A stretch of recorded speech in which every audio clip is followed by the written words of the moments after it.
Everybody, welcome from Nashville, Tennessee, Daily Distinction. I'm just throwing up a live one here real quick. I've been traveling, so I didn't get a chance to get on at the typical time, but I wanted to get on today because I was on a flight yesterday and missed, and then got in here today, just checked in a hotel in Franklin, Tennessee, just south of Nashville for a meeting that I'm a part of, meeting with clients tonight and then doing a meeting tomorrow. So anyway, great to be with you.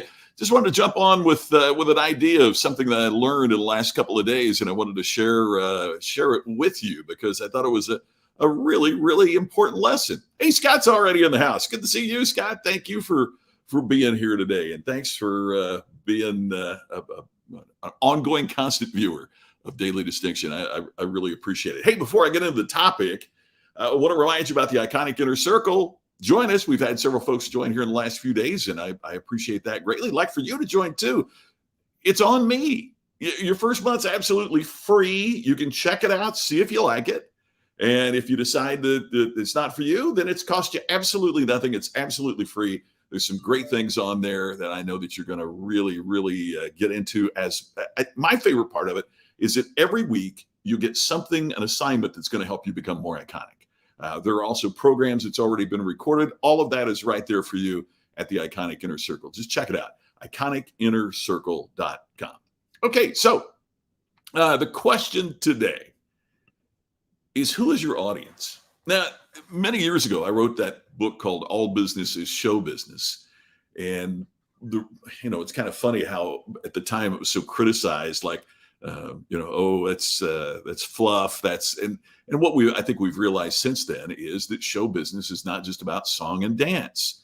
One of the things I said back then is that Schindler's List was a product of show business. That wasn't to make you laugh or be happy. We've seen so many great things happen in show business with Netflix and Amazon Prime and Apple and Disney Plus and all of those things. So we realized that part of it really works with what we do in our respective businesses. For example, you wouldn't expect to see a sexy erotic movie on Disney, right? They know their audience. They know exactly who their audience is. So my question for you is, it's kind of a way of saying, do you really know your customer? But do you really know your audience? Who are they? What do they want? And how are you providing it? And another important question I think we need to ask is there more than one audience? So, for example, do you play to customers, but also prospects need a little bit of a different message because they haven't decided to buy yet? Or do repeat customers get a different message? And I want to tell you, here's the reason that all of this came up. Joe Calloway and I were together last night, and he drove me by. We were looking at some beautiful colleges here in the area. And it just struck me because a friend of mine and I had a conversation the other day. And his daughter, great student, has gotten accepted most of the places she's applied for college. And his daughter is trying to decide where to go to college. Big decision. Parents, obviously, it's an important decision for them. And it really struck me because the daughter had narrowed it down to 2 schools. She had looked at many, many other schools, but she had narrowed it down to 2 schools. Now, obviously, I'm biased because one of the 2 schools, and this is what stimulated the conversation, one of the 2 schools is High Point University. And as you may know, I'm on the in-residence faculty at High Point University as the corporate educator in residence. She got it down to High Point in another school. So I said to my friend, well, which one's she going to pick? Where do you think she's going to go? And he said, oh, I don't think there's much doubt. She wants to go to High Point. And I'm thinking, wow, fantastic. The academic programs there. And I'm thinking about it on the same wavelength that the father is thinking about it.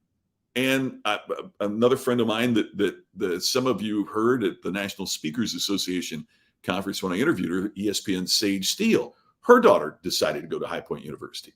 So I'm fascinated by choice, right? I mean, that's part of the distinction. Why do people choose the things they do? Why do they do the things they do? So here was the thing. So I said to my friend, man, that's fantastic. You know, what program is she going in? What gave High Point University the competitive advantage over this other fantastic school that had accepted her and she chose not to go to? And he said, because High Point has phenomenal dorm rooms. I, for a second, was thinking, wait a minute, you're not talking about the great program in communication that they have at the Quabain School of Communication. You're not talking about all the in-residence faculty members like Steve Wozniak and Mark Sanborn of the Fred Factor and Mark Randolph, who co-founded Netflix, and Cynthia Marshall, that's the president of the Dallas Mavericks. I mean, that not dorm rooms. Now, that may sound trivial to a parent or to an in-residence faculty member, but from the audience's perspective, he said, we went in the dorm rooms of the other school and they looked like the same dorm rooms that I lived in the 1980s. And then she went in the dorm rooms at High Point and they looked like hotel suites.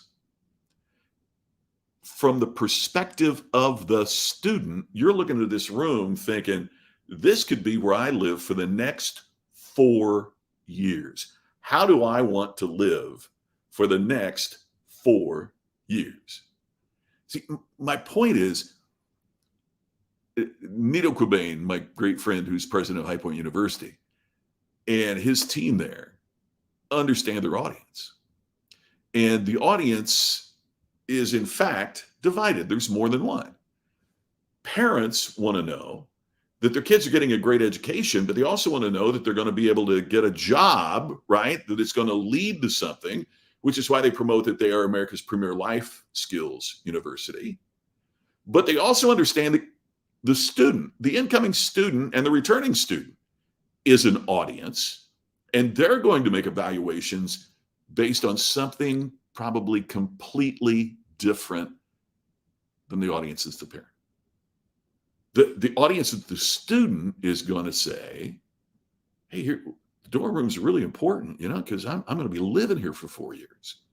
And social life on campus is really important because I'm going to be a part of this for 4 years. And in other words, they understand their audience. They don't just assume that great academic programs are going to get everybody to go there. It's too competitive. They found a differentiator. Matter of fact, a recent publication said that High Point University had the best dorm rooms of any college in America. Now, if you're a part of that audience as a student, wouldn't you find that somewhat attractive?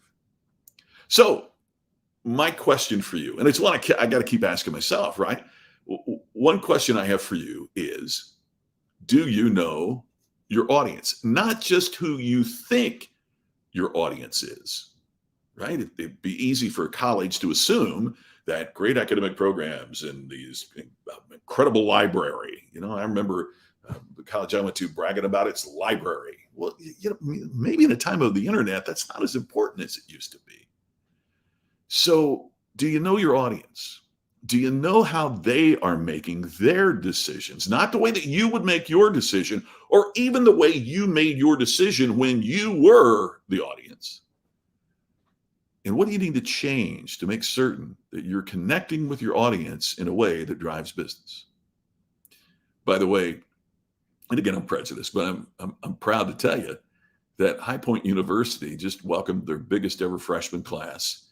And in fact, the freshman class today is bigger than the entire enrollment of the school was when Nido Quabain took over. I don't care how you cut it. That's pretty remarkable, pretty successful. That's knowing your audience and executing on that knowledge. So take another look. Take a look at your audience. Make certain you're communicating with them in the manner that connects with them. And it's like my friend Tony Alessandra talked about the platinum rule. Tony always said the golden rule is perfect rule to live by, but what we really want is the platinum rule, which is do unto others the way they want to be done unto. In other words, I'm not going to treat you the way I want to be treated. I'm going to take it an even higher step. I'm going to treat you the way you want to be treated. When we do that, we create distinction and we really make a difference. Well, that takes care of us for today for Daily Distinction. Make sure you check out the Iconic Inner Circle. And by the way, if you just hit that little share button that's right there wherever you're watching us today, that really helps us and is really appreciated. Share this with your friends and followers. That helps us grow. Thanks for watching. I'll talk to you again tomorrow on the next edition of Daily Distinction. Thank you for being here. I'll see you then.